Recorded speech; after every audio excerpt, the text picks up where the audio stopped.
오늘 우리에게 주신 하나님 말씀은 구약성경 창세기 22장 1절로 2절입니다. 구약성경 창세기 22장 1절로 2절, 구약성경 28면에 있습니다. 창세기 22장 1절로 2절.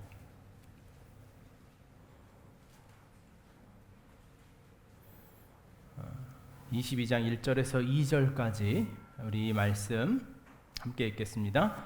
그 일 후에 하나님이 아브라함을 시험하시려고 그를 부르시되 아브라함아 하시니 그가 이르되 내가 여기 있나이다. 여호와께서 이르시되 내 아들 내 사랑하는 독자 이삭을 데리고 모리아 땅으로 가서 내가 내게 일러준 한 산 거기서 그를 번제로 드리라. 아멘. 하나님의 말씀입니다. 신약 성경 서신서 고린도전서 13장입니다. 고린도전서 13장 1절에서 13절까지 13장 전체의 본문을 같이 한번 읽겠습니다. 고린도전서 13장, 신약 성경 279면 고린도전서 13장 1절에서 13절까지 우리가 잘 알고 있는 말씀인데요. 저와 여러분이 한 절씩 교독해서 제가 한 절, 여러분이 한 절 이렇게 함께 읽겠습니다. 내가 사람의 방언과 천사의 말을 할지라도 사랑이 없으면 소리나는 구리와 울리는 꽹과리가 되고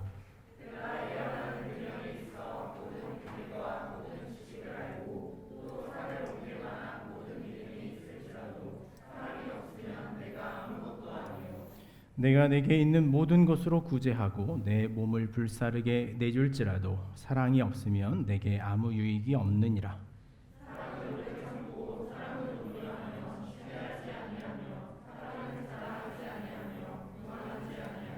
무례 행하지 아니하며 자기의 유익을 구하지 아니하며 성내지 아니하며 악한 것을 생각하지 아니하며 모든 것을 참으며 모든 것을 믿으며 모든 것을 바라며 모든 것을 견디느니라.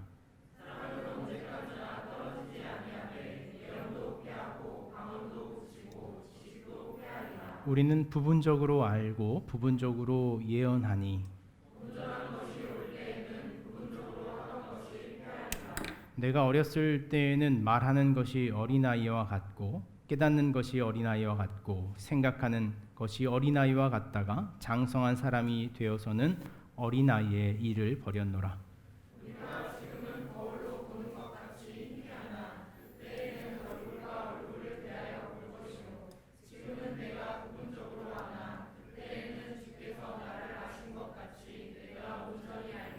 그런즉 믿음, 소망, 사랑 이 세 가지는 항상 있을 것인데 그 중에 제일은 사랑이라. 아멘. 하나님의 말씀입니다. 반갑습니다. 제가 가장 좋아하는 시간입니다. 주일 여러분과 만나는 시간. 저만 그런지 여러분도 그러시죠? 우리 옆에 계신 분들하고 반갑습니다. 이렇게 충분히 하겠지만 그렇습니다. 오늘 저희는 지금은 사랑하기에 좋은 시절이라고 하는 조금 시적인 제목을 말씀에 붙여봤습니다. 용혜원님의 시집 제목이죠. 지금은 사랑하기에 좋은 시절이라고 하는 시입니다. 여러분이 읽었던 오늘 기도문 중에 그 19의 마지막 단락이 있습니다. 내 삶 동안에 지금은 사랑하기에 가장 좋은 시절, 우리가 사랑할 시간이 아직 남아 있음이 얼마나 축복인가. 이게 시인의 이 시의 마지막 연입니다. 아직은 사랑할 시간이 남아 있다는 것에 우리가 누리는 축복이 다 귀결되어 있다 이렇게 표현하는데 오늘 설교의 끝자락에 여러분 안에 그러한 마음들이 새겨진 은혜가 있길 원합니다. 고린도전서 이야기를 저희가 계속 하는 중에 있습니다. 고린도전서 13장은 굉장히 유명한 잘 알려진 메시지입니다. 시편 23편 그리고 요한복음 3장 16절, 시편 1편 이런 것처럼 많은 사람들이 암송하고 또 교회를 다니거나 다니지 않는 사람도 한 번쯤 들어봄직한 말씀이 이 고린도전서 13장 1절에서 13절입니다. 그 가운데 가장 많이 기록되어 있는 말씀이 13절이죠. 그런즉 믿음, 소망, 사랑 이 세 가지는 항상 있을 것인데 그 중에 제일은 사랑이라. 그래서 흔히 이제 교회에서 반을 나누거나 그러면 이게 항상 이름으로 들어가죠. 믿음 반, 소망 반, 사랑 반. 그러면 그 중에 제일은 사랑이라. 그래서 사랑 반이 마치 우위에 있는 것처럼 하는 이름을 갖습니다. 오늘 우리 이 본문을 나누기에 앞서서 이 편지의 수신자가 되는 고린도 교회에 대한 이야기를 한 번 더 나누는 것으로 이 말씀을 시작해 보겠습니다. 바울은 이 고린도 교회가 가지고 있는 전체적인 이야기, 고린도 교회에 보내는 전체적인 편지의 내용을 이 13장 안에서 압축 요약하는 결론적인 부분이기도 합니다. 결론을 이야기 드리자면 바울은 누군가 넘어진다면 난 하지 않겠다. 이게 이제 바울이 목회적으로 가지고 있는 이 본인의 각오와 결단입니다. 그것이 인생의 결단이기도 합니다. 누군가 넘어진다면 하지 않겠다. 누군가 내가 먹는 것으로 인하여 불편하다면 난 그 음식을 먹지 않겠다. 내가 그렇게 하는 행동으로 인하여 누군가 어려움을 또 불편하게 여긴다면 나는 그 행동을 하지 않겠다. 그것이 바울이 가지고 있는 목회적인 포지션이고 그것이 자신이 예수 그리스도를 믿고 결정한 삶의 포지션이라고 하는 것을 우리에게 이야기합니다. 어쩌면 이 한 가지를 깨닫는 것이 우리에게 정하여진 그리고 오늘 이 말씀의 결론과 핵심 주제이겠습니다. 우리 그런 결단을 갖는 거죠. 누군가가 불편하다면 하지 않겠다. 어려운 이야기입니다. 최근에 우리가 읽는 많은 어떤 인문학 서적들은 누군가가 불편해하더라도 난 나를 좀 사랑하겠다. 이런 요지의 글들과 책들이 베스트셀러가 되고 또 많은 사람들에게 회자되는 주제이기도 하죠. 다른 사람 그만 배려하고 이제 너 좀 챙겨라. 우리는 그 메시지에 반응합니다. 예배곡도 그런 흐름의 변화가 있는 것을 우리는 여깁니다. 저 한참 신앙생활 하던 90년대 말 2000년대 초반에는요. 비전 같은 찬양이 아주 예배의 마지막 자락을 항상 메꿨습니다. 내 생명 주님께 바치리. 부르신 곳이라면 어디든지 가겠습니다. 잃어버린 영혼을 향해서 그 땅에 가서 제가 예배하겠습니다. 이런 찬양, 이런 가사가 아니고서는 부를 수가 없었습니다. 근데 요즘 찬양들 한번 보시겠습니까? 오늘 우리가 마지막으로 부르는 찬양도 멜로디가 그렇게 서정적이고 날 이해해 주지 않는다면 난 당신을 떠나겠어요. 저를 먼저 살펴주시겠어요, 주님? 이게 우리의 메시지의 흐름으로 바뀌어져 있는 것 같아요.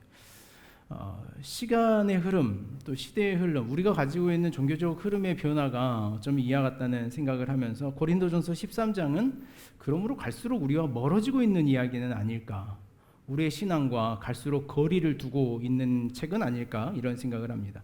고린도 교회는 경쟁하는 교회였습니다. 누군가를 넘어뜨려야 되는 사회였던 거죠. 오늘 우리 사회가 남이 불편하다면 내가 하지 않겠다라고 하는 우리의 위치를 포기한 이유는 바로 여기에 있습니다. 경쟁하는 사회이기 때문에 그랬죠. 남보다 내가 더 뛰어나야 하고 무엇인가 더 가졌다는 것을 앞세워야 경쟁하여 그 경쟁의 우위에 서야 하는 것이 성공이고 성취라고 말하는 사회이기에 우린 그 경쟁을 포기하는 것은 마치 죽는 것과 같다라는 생각을 하게 됩니다. 고린도 교회는 그런 우리의 시대적 상황을 그대로 담고 있습니다. 고린도 사회라고 하는 사회적 형태가 이 경쟁하는 시스템이었고 누군가의 우월성 그리고 성공과 성취를 꿈꿀 수 있는 땅, 기회의 땅이 이 고린도라고 하는 땅이었습니다. 고린도 안에는 그런 개인의 열정이 있어서 그런지 다양한 은사도 고린도 교회 안에 아주 많이 나타났습니다. 우리가 12장 8절에서 10절까지 말씀을 한번 보면 앞으로 한 장 넘어가면 고린도 교회에 어떤 은사들이 나타났는가 바울은 이렇게 일목요연하게 우리에게 소개합니다. 8절에서 10절까지 말씀입니다. 어떤 사람에게는 성령으로 말미암아 지혜의 말씀을, 어떤 사람에게는 같은 성령을 따라 지식의 말씀을, 다른 사람에게는 같은 성령으로 믿음을, 어떤 사람에게는 항성령으로 병 고치는 은사를, 어떤 사람에게는 능력을 행함을, 어떤 사람에게는 예언함을, 어떤 사람에게는 영들 분별함을, 다른 사람들에게는 각종 방언을 말함을, 어떤 사람에게는 방언들 통역함을 주시나니, 이렇게 말합니다. 그들에게 나타났던 다양한 은사들이 있습니다. 여기 있는 지혜의 말씀을 하는 은사라고 하는 것은 이런 개념이었습니다. 당시에 고린도 사회가 가장 우위에 있는, 상위에 있는 가치로 여겼던 것이 무엇이냐면 지혜라고 하는 거였습니다.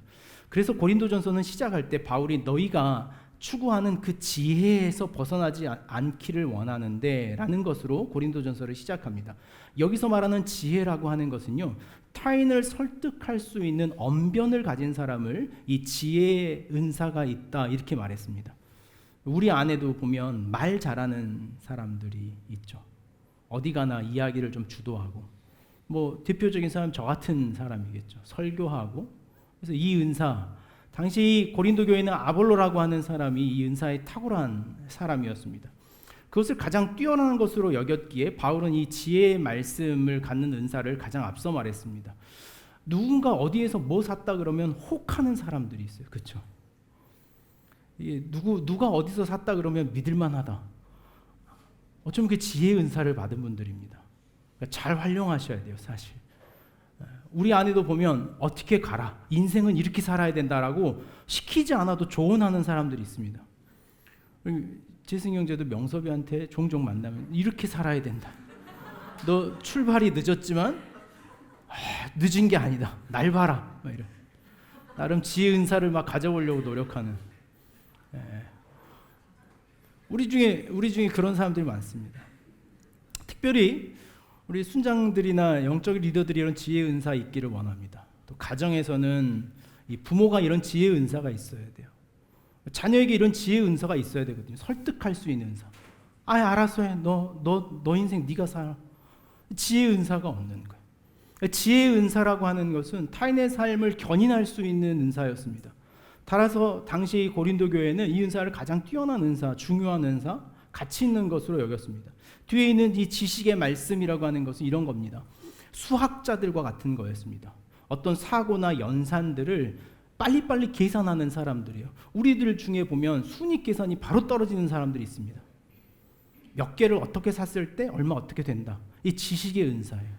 그리고 또 귀한 은사입니다. 살아가면서 이 은사도 있어야 돼요. 내가 어떻게 쓰는지, 우리 지체들 보면 자신들이 얼마 버는지도 모르지만 얼마 쓰는지도 몰라요. 지식의 은사가 없는 분들입니다. 지식의 은사가 있어야 삶을 균형 있게 살아가려면, 내 삶에 지식의 은사는 자신의 삶을 체계적으로 순차적으로 세울 수 있는 것이 지식의 은사예요. 이 지식의 은사와 지혜의 은사를 고린도 사회에서는 최고의 은사의 구조물로 여겼습니다. 이 지혜와 지식이 있어야 지혜가 될 것이고, 이 지혜는 지식이 반드시 함께 걸어가야 되는 두 가지 은사의 구조였죠. 믿음도 이 바울은 은사라고 말합니다. 여러분, 믿음이 은사입니까? 믿음을 주시는 은사다. 근데 여기서 말하는 이 믿음이라고 하는 것은요, 이 언어적 의미로 정확하게 표현하자면 타인의 삶을 세우는 사람, 타인의 삶을 세워갈 수 있는 힘을 가진 사람을 이 믿음의 은사가 있다, 이렇게 말했습니다. 저 같은 사람이 반드시 가져야 될 믿음의 은사죠. 우리들 보면 종종 이렇게 힘들어 있는 사람들에게 위로를 건네는 사람들이 있습니다. 누군가가 어려울 것 같으면 굳이 찾아가서 묻지 않았는데도 이렇게 어깨를 토닥토닥 해준다든지 삶을 만져둔다든지, 그것이 말하는 이 믿음의 은사라고 하는 거예요. 다음에 있는 것은 병 고치는 은사인데요. 이 병 고치는 은사는 특별히 은사들 중에 복수 형태의 언어를 채택합니다. 그 이유가 뭐냐면 삶마다 다양하게 서로의 상황과 형편이 다르기 때문에 이 병 고침에 다양한 은사가 있어야 되는 거죠. 저도 역시 사모하는 은사입니다. 이 병 고침의 은사가 있기를. 그런다 그러면 참 좋을 텐데 고쳐줄 분들이 참 많은데 저부터도 좀 필요할 것이고, 이 병 고침의 은사가 우리 안에 분명히 있어야 됩니다. 삶을 고쳐가는 아주 중요하고 실질적인 은사의 모습인 거죠. 예언의 은사를 이야기합니다. 우리가 오늘 이 예언의 은사라고 하는 것은 여러분들이 신앙생활하면서 반드시 오늘 이 기회를 통해서 좀 기억했으면 하는 이야기인데, 이 예언이라고 하는 것은요, 이 노스트라다무스처럼 미래에 일어날 일을 내가 앞서 보는 것이 예가 아니라 이 예자는 맡을 예자를 쓰는 예입니다. 그러니까 무엇인가 주어져 있는 것을 붙잡고 있는 말씀이라는 거예요. 그러니까 예언이라고 하는 것은요, 앞에 일어날 것을 전망하는 것이 아니라 자신에게 어떤 말씀이 주어져 있는지를 해석할 수 있는 능력. 그러므로 이 예언의 능력이 있는 사람이 되려 하거든 말씀의 풍성함이 있어야 돼요. 자신 안에 맡겨진 말씀이 있어야 돼요. 여러분의 삶에 예언의 은사가 있어야 됩니다. 왜냐하면 여러분들이 덜컥 인생을 살아가다가 문제 앞에 덜컥 만났을 때 그 문제와 맞붙여 나오는 말씀이 있어야 돼요. 시편의 말씀이 터져 나와야 되고 요한복음의 말씀과 하나님의 성서의 말씀이 내 삶의 자리자리마다 불쑥불쑥 찾아와야 돼요. 그것이 예언의 은사예요. 우리는 예언의 은사로 사실을 살아갑니다. 여러분들 술자리에 만약에 앉았다고 생각을 해보십시오. 술자리에 앉아서 친구가 따라주는 술을 받을 때 그때 번뜩 우리 안에 예언의 은사가 있는 거예요. 어떤 예언의 은사요? 술 취하지 말라. 이는 방탕한 것이니. 그 삶의 자리에서 내 안에 교훈하는 말씀이 내 삶을 찾아오는 것, 그것이 예언의 은사예요. 따라서 이 예언의 은사라고 하는 것은요, 하나님의 말씀과 만나는 은사예요. 우리가 매일 아침에 큐티를 하고 말씀을 나누자는 것이 이 예언의 은사를 위한 우리의 삶의 도전이에요. 아침에 주어진 말씀이 우리의 삶의 순간순간마다 역사하고 작용하는 거예요. 오늘 아침에 읽었던 말씀의 묵상이 삶을 살아가다가 이 말씀이, 이 상황이 그 말씀 때문에 나에게 주어진 말씀이었나? 라고 느끼는 순간 여러분은 예언의 은사를 받은 거예요. 그럼 여러분들 종종 이 예언의 은사는 경험해 보셨죠? 멀리 있는 것이 아닙니다. 영 분별의 은사도 역시 마찬가지입니다. 영을 분별한다는 것은요, 그것이 옳고 그른지 살이 분별할 수 있는 거예요. 예를 들어서 이단이나 아니면 종교적 다른 가르침이 우리에게 들어올 때 기독교적인 본질과 성서가 말하고 하는 근본적 원리를 가지고 그것의 옳고 그름을 판단할 수 있는 것이 영 분별의 이 은사예요. 그렇게 여러분들에게 찾아와서 무엇이든지 좋다고 무엇이든지 권하고 바랄 때 여러분들이 그대로 받아들이는 것이 아니라 그것이 예수 그리스도가 못 박힌 십자가의 원리와 일치하는가? 내 삶을 무조건 긍정적으로 바꿔보라는 한국 사회의 긍정에 어긋난 신앙이 우리에게 있었어요. 누군가에게 좋은 말 해주는 것으로 우리는 친구를 맺고 관계를 맺을 때 누구나 할 수 있는 거죠. 그러나 우리가 이야기했듯이 어려운 건 뭡니까? 불편한 말을 하는 게 어려워요. 듣기 어려운 말을 하는 게 그게 정말 힘입니다. 그 힘을 가지고 타인 삶에 찾아갈 수 있는 것, 그 분별력을 가진 것, 그것이 영 분별의 은사예요. 마지막으로 이 방언의 은사가 있습니다. 방언의 은사는 오늘도 논란이 되는 은사입니다. 혹시 여러분들 중에 방언의 은사를 가지신 분, 경험하신 분들 아마 또 개중은에 있으실 것이고 또 한 번도 경험이 없는 분들도 있을 겁니다. 저도 이 방언의 은사가 그렇게 탁월하지 않습니다. 그래서 청년 때 제가 한번 그 스피커 앞에서 한번 기도하다가 그때는 스피커 소리인지 아니면 무슨 소리인지 몰라서 하여간 저도 모르는 방언을 한번 했던 경험 외에는 제가 아직 방언의 은사가 없습니다. 2000년도에 한국교회는 이 방언의 은사가 개인의 구원을 확인해 주는 것으로 오해받았습니다.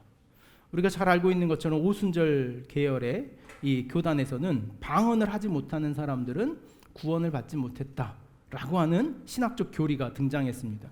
그래서 당시에는요, 기도원마다 이 방언을 배우는 시간이 있었습니다.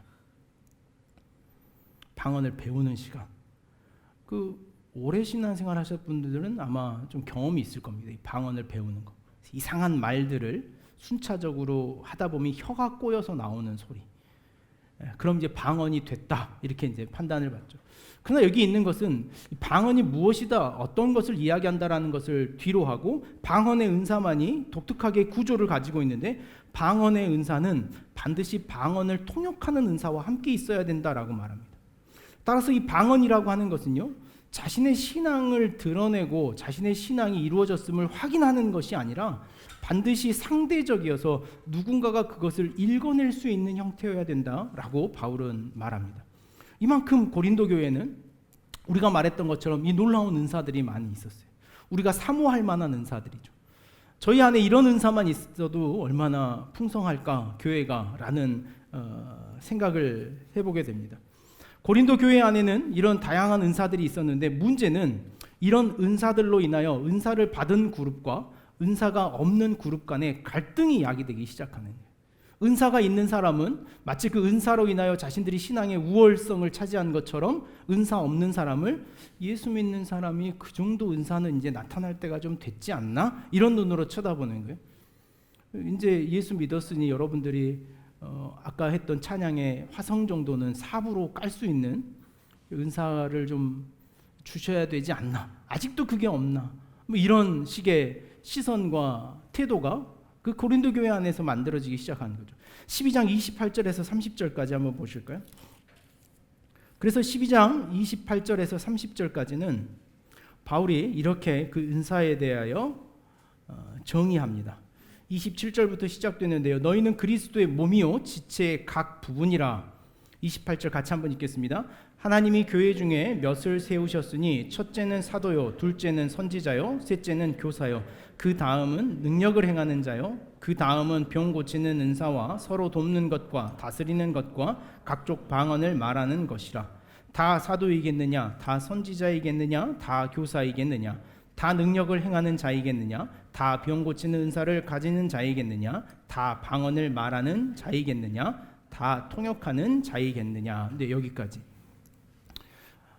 바울은 그들이 이 은사를 가지고 서로가 우열을 나누려고 하자 바울이 하는 말은 이런 겁니다. 은사란 하나님이 그 상황에 맞추어 그를 선택하여 주시는 하나님의 일방적인 선물이다라고 바울은 이 은사에 대해서 규정합니다.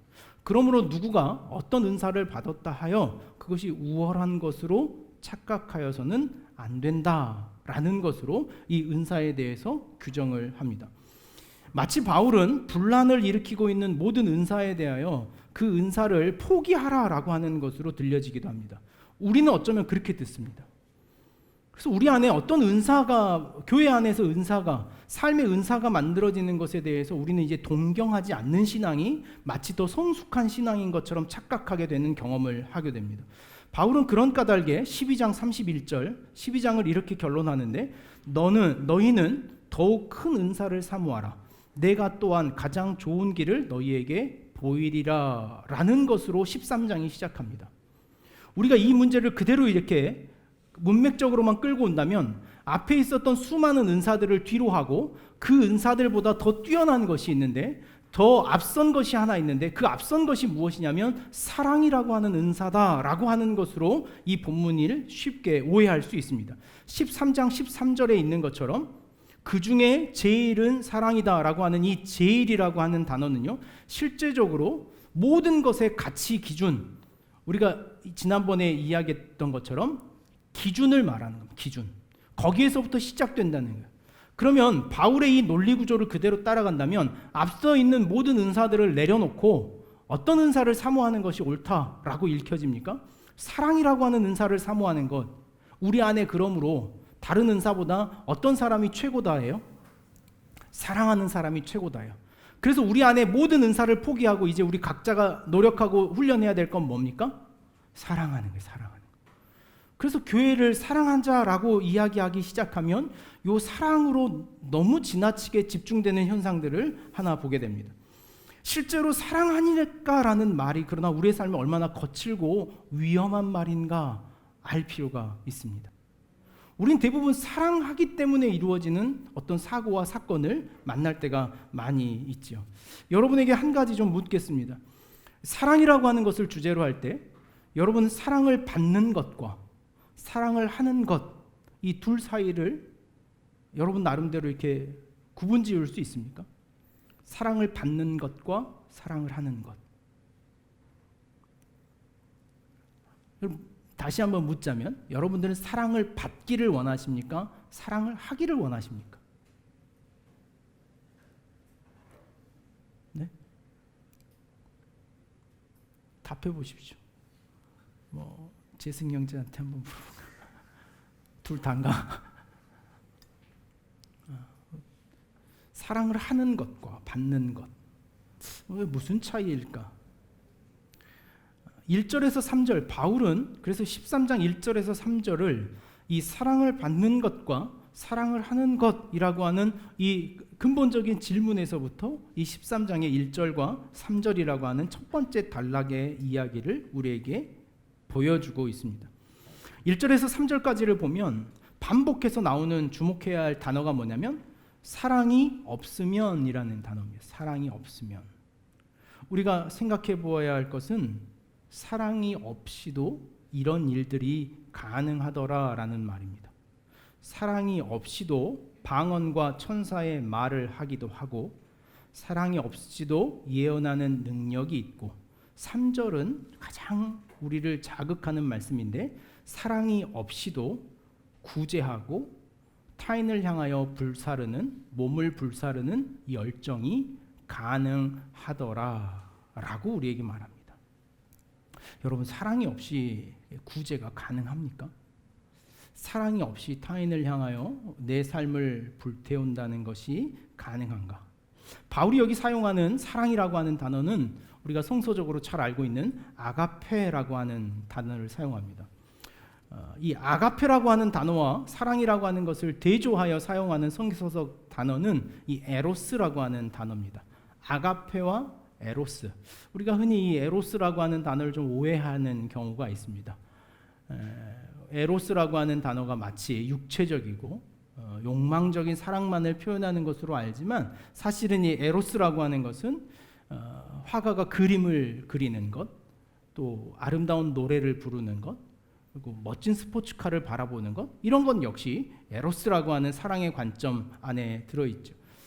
아가페와 에로스라고 하는 이 두 사랑, 그럼 내가 어떤 사랑을 지금 관점하고 있는가 본다면 이 아가페와 에로스라고 하는 두 사랑의 정의가 어떤 것인지 알 필요가 있습니다.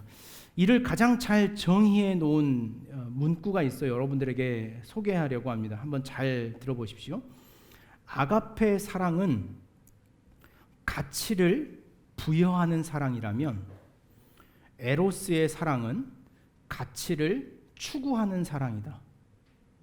아가페는 가치를 부여하는 사랑이라면 에로스는 가치를 추구하는 사랑이다라고 볼 수 있는 거죠. 로마서 5장 8절 말씀을 우린 잘 알고 있는데 이 로마서 5장 8절 말씀에 보면 우리가 아직 죄인 되었을 때에, 그러니까 죄인이라고 하는 어떤 가치가 없는 상태에서 그리스도께서 우리를 위하여 죽으심으로 하나님께서 우리에 대한 자기의 사랑을 확증하셨느니라.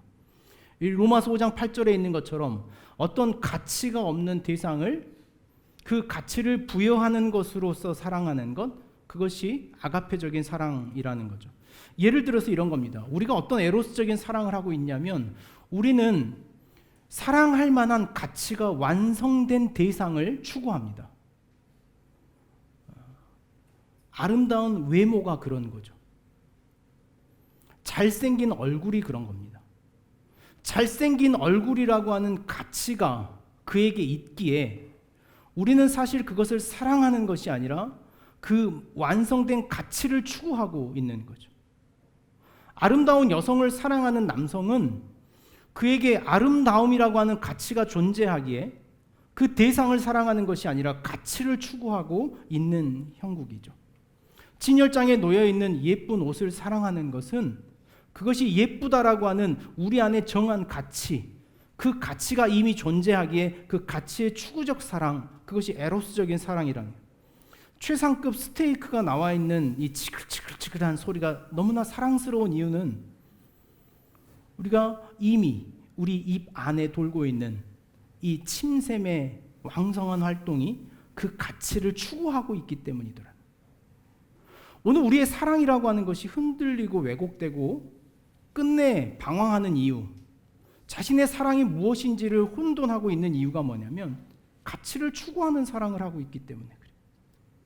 그러므로 마치 그 가치를 추구할 나에게 그 사랑의 가치가 떨어져 버리면 상대가 나를 사랑하지 않을 것이라고 하는 두려움과 그 위기감이 우리의 삶에 어떻게 그 자기 가치를 만들 것인가에 수없는 싸움을 싸워가고 있는 것이 오늘 우리가 살아가고 있는 이 에로스적인 사랑의 관계라는 거죠. 바울이 말하는 것은 오늘 너희가 하고 있는 이 사랑이라고 하는 것이 이 에로스적인 사랑의 연결선상 안에 있는 가치 추구더라는 거예요.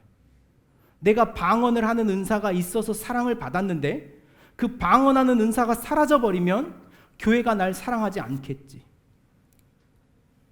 내가 남을 돕는 선한 행동이 있었는데 그 선한 행동을 함으로 사람들이 나를 사랑해 줬는데 내가 그 행동을 더 이상 하지 않는다면 저 사람들이 나를 사랑해 주지 않겠지. 그러므로 13장 1절에서 3절까지의 중요한 구도는 뭐냐면 그것이 없다면 아무것도 아니야. 유익이 없는 것이지. 소음과 같은 것이다. 무의미한 것으로 여겨지는 자신의 삶의 모습을 이 사랑이라고 하는 관계 속에서 우리는 오해하고 있더라는 거예요. 사랑이라고 하는 문제 속에서 우리가 더 힘들어지는 이유가 뭐냐면 내 가치가 타인에게 사라져버릴까라는 두려움이에요. 아무것도 아닌 존재가 돼버리는 건 아닐까? 내가 저 사람에게 시끄러운 사람이 되는 건 아닌가? 내가 저 사람에게 아무런 유익을 주지 못하는 사람이 되고 있는 건 아닌가? 라는 두려움. 오늘 그런 두려움이 우리 안에 있다면 우리는 이 에로스적인 사랑에 빠져있는 잘못된 사랑의 원리를 가지고 살아가는 사람이더라는 거예요. 아가페적인 사랑이 뭘까요, 여러분? 아가페적인 사랑은 우리가 가장 쉽게 볼 수 있는 것이 이 부모와 자녀 관계에 있는 것 같아요. 제가 어제는 그 아침에 일찍 6시 반부터 그 김제 우리 은진 자매하고 우리 형제하고 결혼식에 가려고 아침 일찍부터 분주했습니다. 전날 늦게까지 교회에서 준비하고 그쪽 교회에서 그 단상을 저희 보고 좀 마련해 달라 그래서 그 단상을 준비하려고 그 꽃이랑 이런 거 다 사서 그 교회를 8시까지 아침에 도착하려고 출발을 했어요. 그래서 6시에 일어나서 교회 와서 6시 반부터 짐 실어서 7시 전에 출발을 했습니다. 그래서 가서 작업복 같은 거 입고 처음에 가서 막 꽃 제가 막 직접 꽂고 물론 이제 다 뽑히긴 했습니다만은 어쨌든 잘라서 막 다 꽂고 그랬더니 그 거기에 교회 분들이 저를 업체 직원 정도로 알더라고요 처음에. 그래서 그 쓰레기 좀 같이 치워달라 그랬더니 당신이 하시는 일이에요 이렇게. 그래서 알겠습니다. 그래서 가시 찔려가면서 막 꽂꽂이 하고 나서 이제 올라가서 이제 신랑 신부 왔다 그러니까 사진 찍어야 된다 그래서 사진 찍으려고 옷 갈아입고 내려와서 이렇게 가운 입고 사진 찍고 9시 반에 사진 찍고 11시에 예식이었는데 1시간 반 동안 모든 리허설을 다 참관하고 11시가 돼서 그 모든 행사를 집례하고 마지막 밥 먹고 출발해서 1시 반 교회 오니 3시 와서 청소하고 4시부터 다시 주일 말씀 준비하고 나누고 예배팀하고 또 같이 맞춰보고 10시가 다 되어서야 집에 들어갔어요. 이제부터가 클라이막스입니다. 근데 제가 집에 들어가는 순간 저희 막내가 저하고 강아지 놀이를 하자고 제안을 하는 거예요. 강아지 놀이를. 강아지 놀이는 이렇게 합니다. 저에게 목에 끈을 묶어요. 저보고 기어라 그럽니다. 그리고 자기가 가지고 있는 이 그 장난감 먹을 것들을 막 멀리 던집니다. 먹지. 제가 2발로 가는 걸 용납하지 않습니다. 이 아이가 반드시 4발로 기어가야 돼.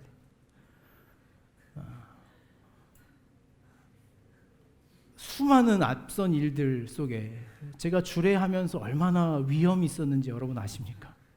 어제 주례를 보신 분들이 정말 목사님 참 말씀 좋으시더라. 제 입으로 이런 말 하기가 좀 그렇습니다만은 가운을 입고 위험 있게 차려주는 밥에 인사받고 왔는데 10시가 돼서는 개가 된 제사. 기어! 제 목을 이렇게 하는 거예요.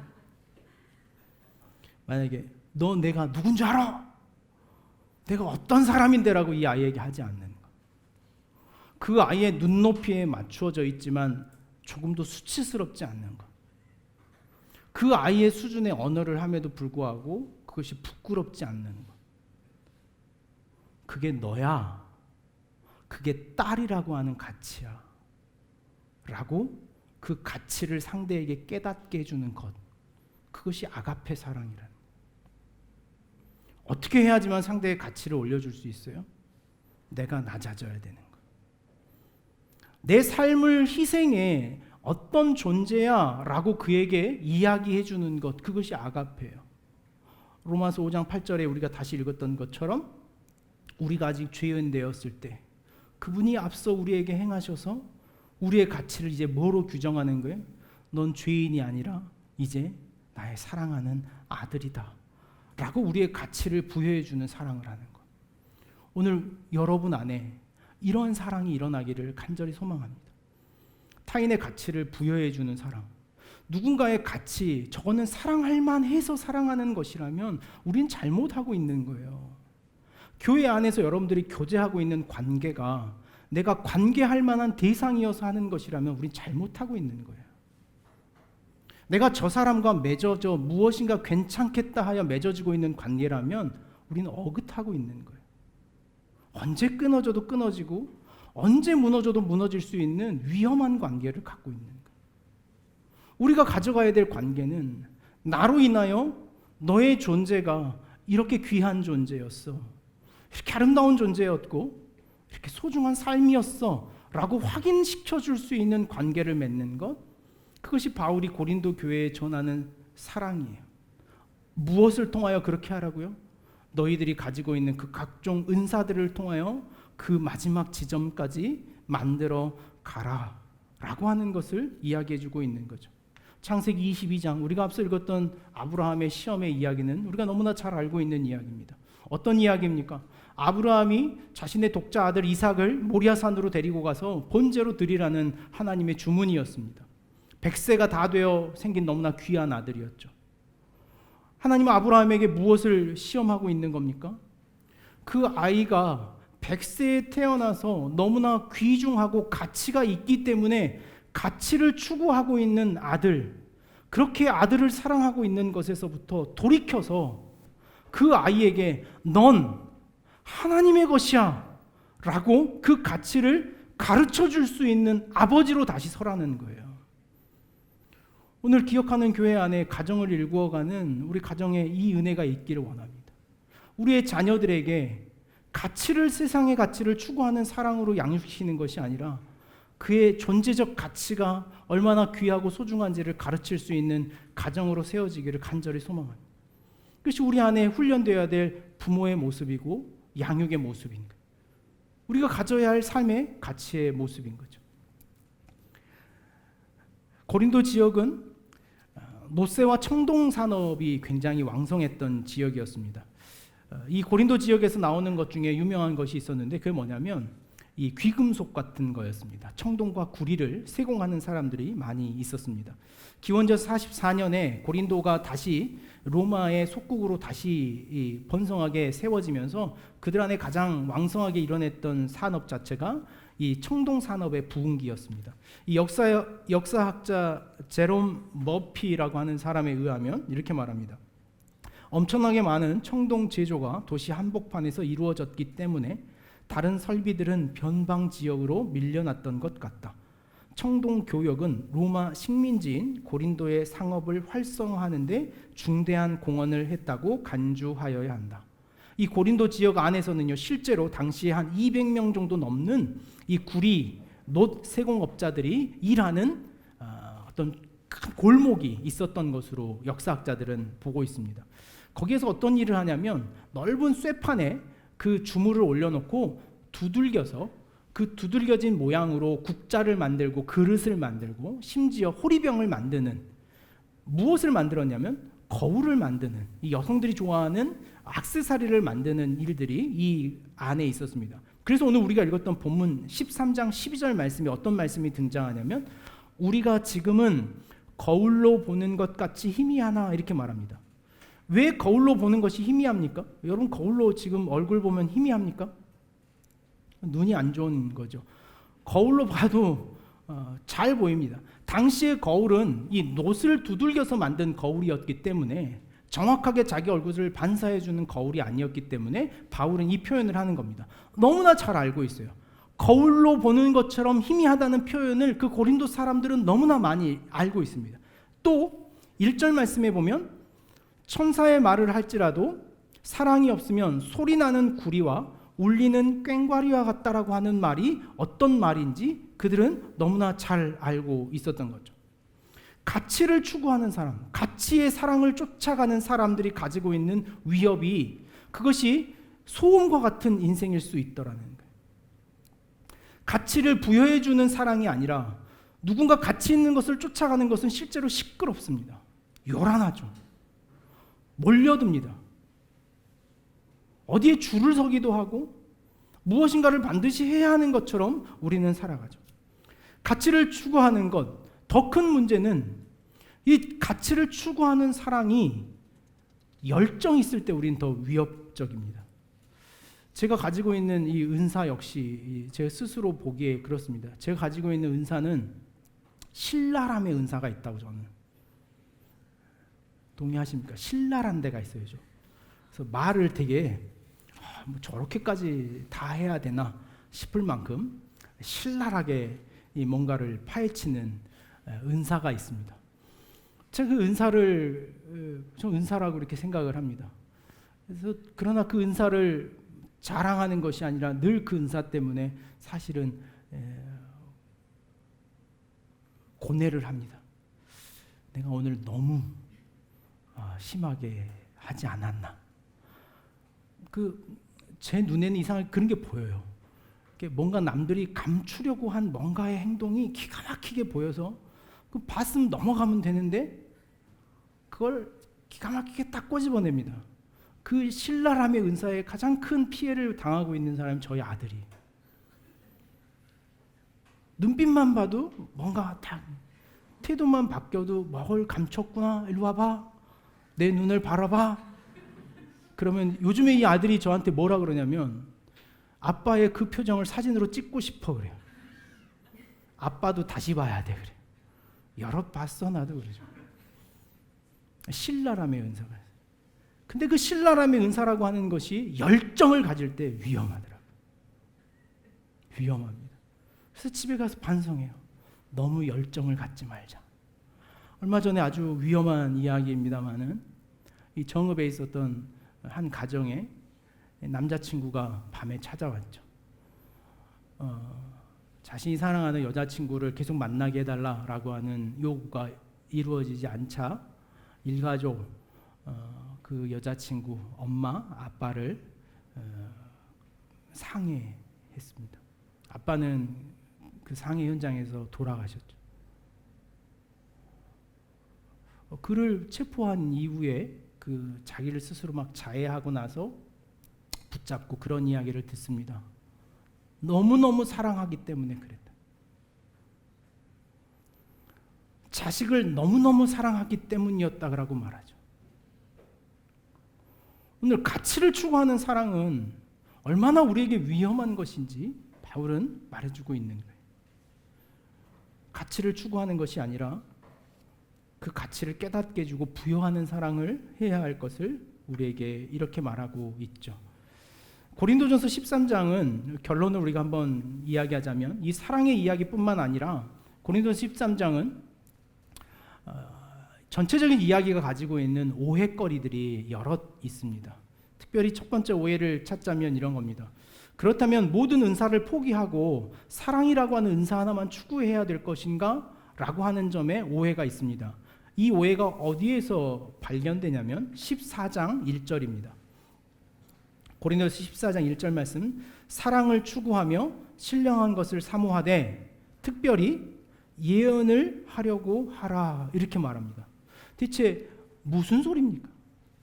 예언을 하라는 건지 하지 말라는 건지, 은사를 사모하라는 건지 하지 말라는 건지 분명하지 않습니다.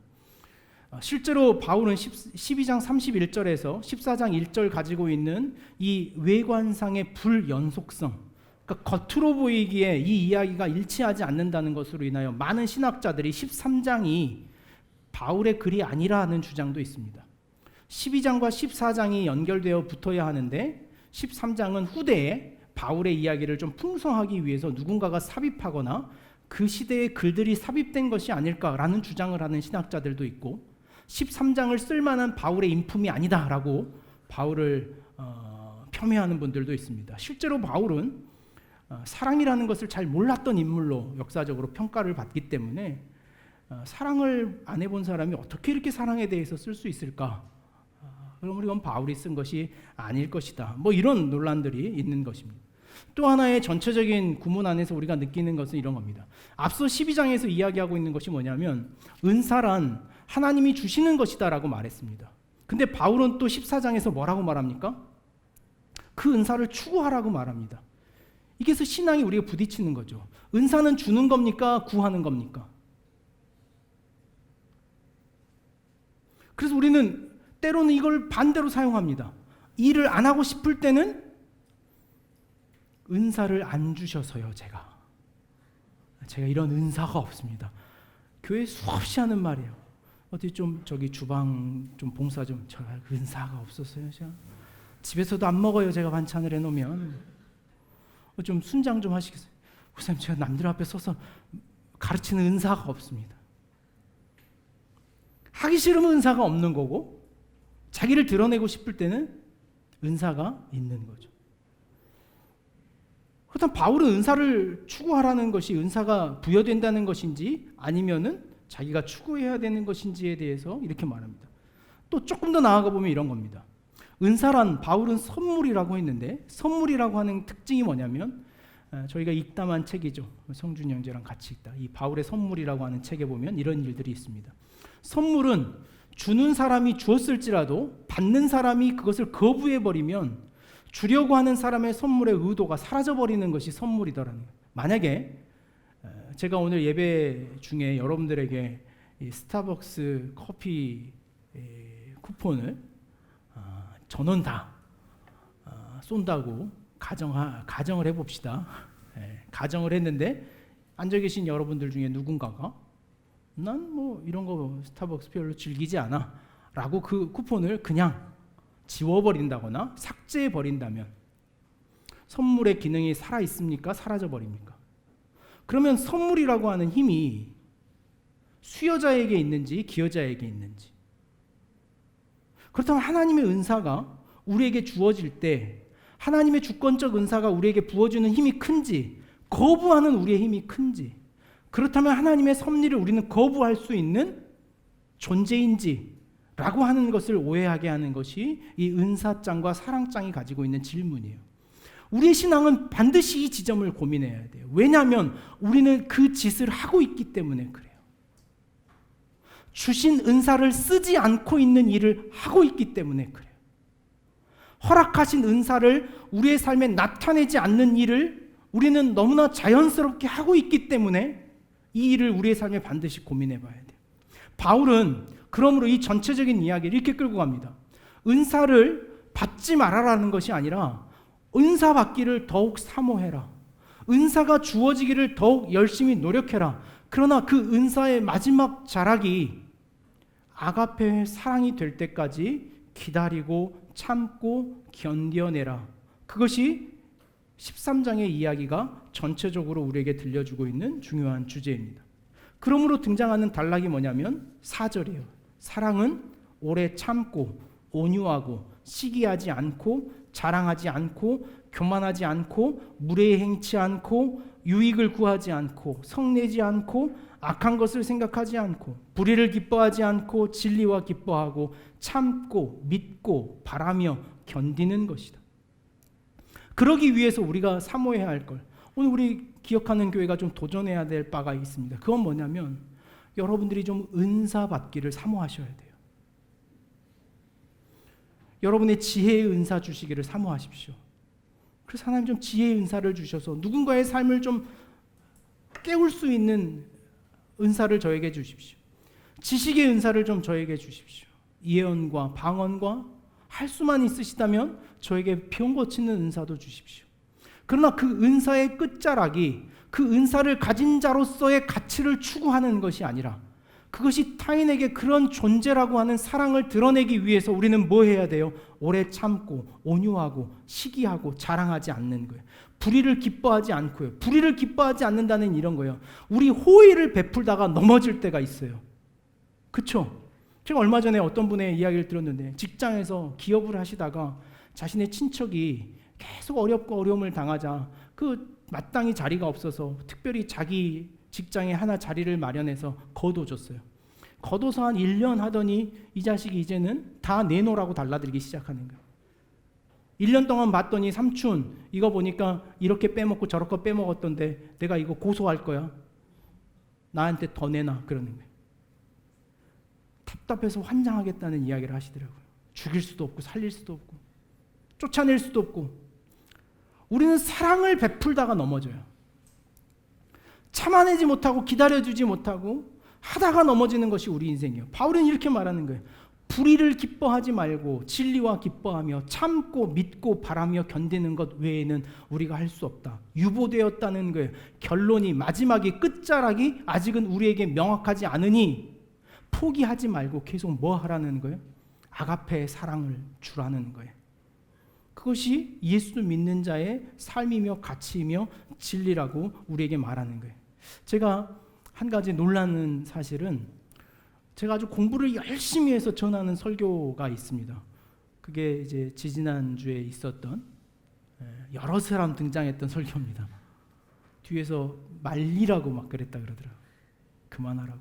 저는 그 설교를 준비하느라 몇 날 밤을 지새우면서 수많은 책을 인용하고 설교를 전했는데 그 설교를 전하고 나서는 반응이 없어요.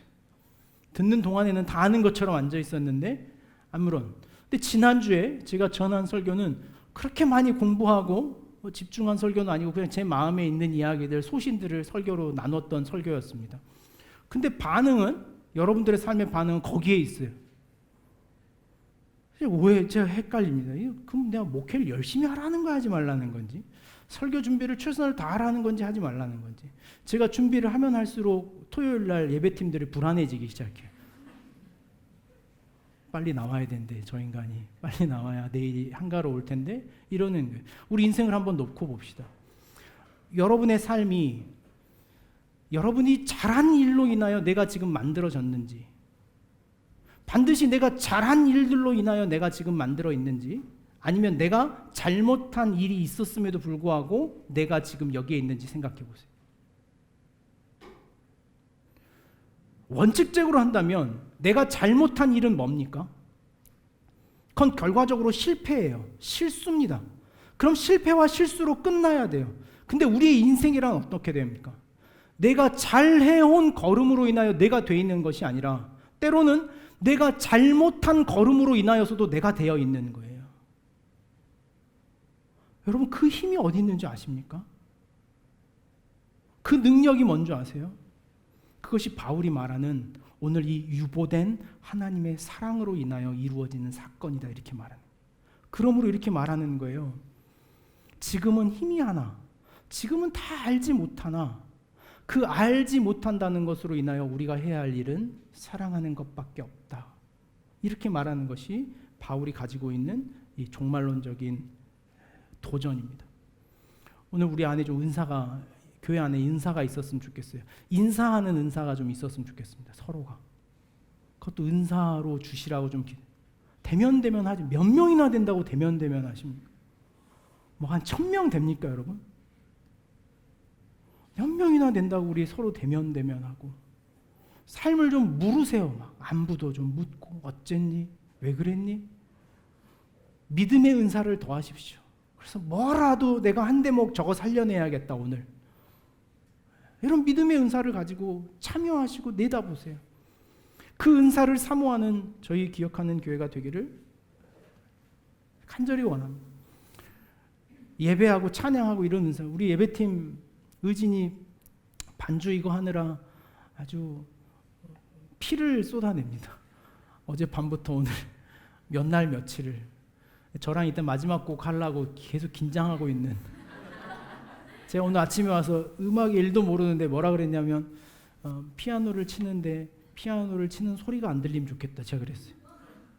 말이나 되는 부탁입니까 이게? 그래도 네 그렇게 해보겠습니다. 대단한 은사예요. 여러분들 이런 은사도 좀 사모하셨으면 좋겠어요. 악기를 좀 연주하는 은사. 희수자매 드럼 혼자 연일을 치고 있는데 우리는 희수가 치니까 나는 그냥 가만히 있어도 될 사람? 사모하세요 은사를. 은사를 사모하고 각자의 자리를 좀 참여하고 침범하는 일에 우리 좀 도전이 있었으면 좋겠어요.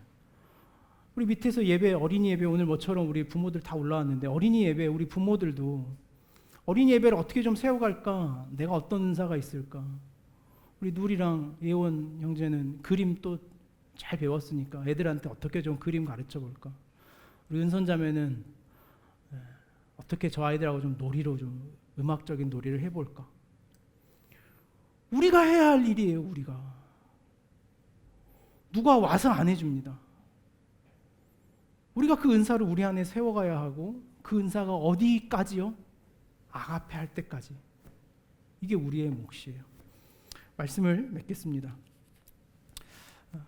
마지막으로 사모하는 마음이 하나 있습니다. 그게 뭐냐면 저희 교회가 이 은사가 좀 개발됐으면 하는 마음이 있는데요. 전체적으로 정리하자면 이런 겁니다. 좀 영혼을 사랑하는 은사가 우리 안에 있으면 좋겠다 이런 생각을 해요. 한 영혼을 사랑하는 마음, 삶을 좀 사랑하는 마음, 아주 개인적이고 자기중심적으로 흘러가는 우리의 삶이 이곳에서는 누군가를 사랑할 수 있는 마음으로 좀 개발되어지고 확장되는 그런 은사가 세워지는 기억하는 교회가 되기를 간절히 바랍니다.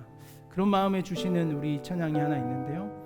우리 안에 이 마음이 있었으면 좋겠습니다. 사랑을 구하는 사람, 눈물을 아끼지 않고 기쁨을 함께 나누는 사람, 용서를 구하는 사람, 완전한 사랑으로 함께하는 행복을 얻는 사람. 이게 우리 교회됨, 또 우리 안에 있는 마음이 되기를 원합니다. 우리 이 찬양의 고백 같이 하겠습니다.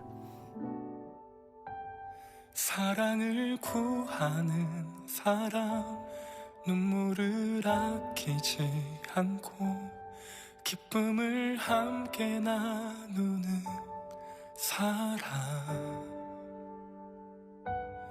용서를 구하는 사람, 완전한 사랑으로 함께하는 행복을 얻은 사람, 사랑을 구하는 사람, 눈물을 아끼지 않고 기쁨을 함께 나누는 사람, 용서를 구하는 사람, 완전한 사랑으로 함께하는 행복을 얻은 사람,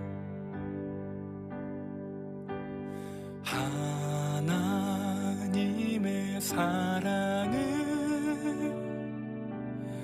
우리 모두에게 약속하셨네.